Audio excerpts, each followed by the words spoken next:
Ištvan Pastor je izjavio da će pokrajinska vlada biti formirana do 29. oktobra.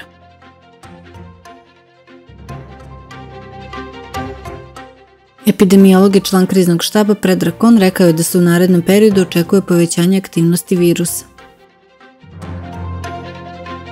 Australijske državne naučne agencije su otkrile da koronavirus može da opstane na ekranu mobilnog telefona do 28 dana. Novosađanin 62 priveden je zbog nasilničke vožnje gradom u alkoholisanom stanju, bežao je od policije i vozio po trotoaru. U Sremskoj Mitrovici je uhapšen DK 35 zbog sumnje da izvršio krivično delo izazivanja opšte opasnosti.